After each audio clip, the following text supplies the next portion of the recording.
Hello everyone, this is the 1991 Ford Ranger that we purchased for my 16-year-old son. It has 82,900 original miles on it, and as you can see, we had to pull the air box to access the forward spark plugs on the passenger side of the engine, and then to get the one to the far back, we pulled the wheel off, the splash guard underneath, and it's kind of dark, but we had to get way up in there and closest back to the firewall so we could access the back spark plug.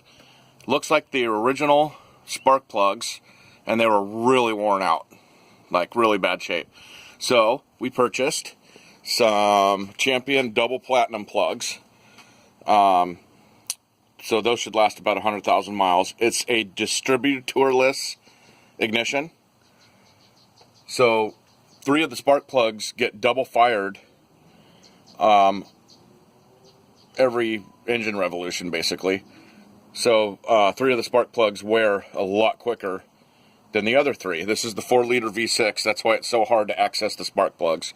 It also has air conditioning, which makes it nearly impossible to get them from the top. But anyway, we got brand new plug wires in and brand new plugs, and we spent Friday and Saturday working on this slowly so I could teach my son how to do this stuff.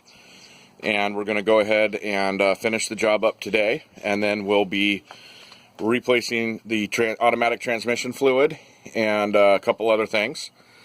But I just wanted to put it out there that in order to do the spark plug job on basically a 90 through 92 Ford Ranger 4.0, you're going to have to take this splash shield off.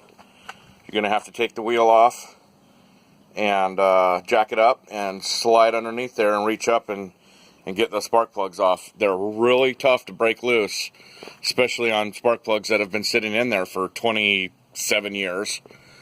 But it's fun. It's actually a fun job, and I'm enjoying spending the time with my son, and he's learning how to do it. And you can see this is the driver's side.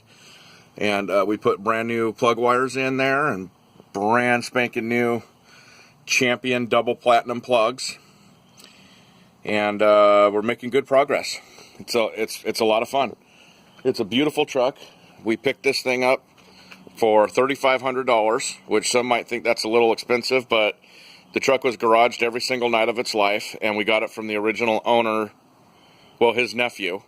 The original owner passed away in 2006 or 7, and he willed it to his nephew, and it has been sitting in his nephew's garage ever since. So, yeah, it's fun. It's a fun truck, and he's really excited about it. I've always had a Ranger myself. This is my newest Ranger right here that I bought last summer. It's a 2011, fully loaded, and I gave my 1990 Ranger 2.9 liter to my oldest son after he got back from basic training 2 years ago. So I went on a hunt for the cleanest, lowest mileage Ford Ranger 4.0 that I could get a hold of, and this is what I found. So we're a Ranger family, and anyway, if anyone has any questions, leave some questions in the comments regarding any tune-up or maintenance stuff. I know these engines really, really well.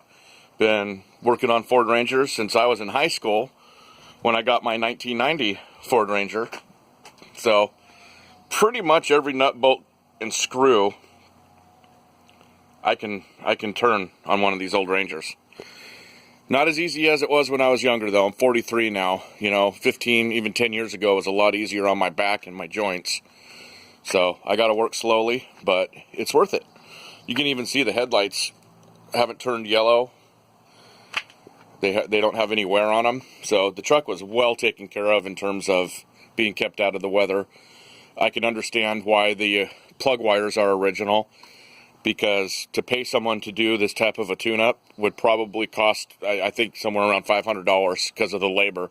It's very labor-intensive, but it's easy to do in terms of the knowledge of it. You just have to get everything out of your way so you can access the spark plugs.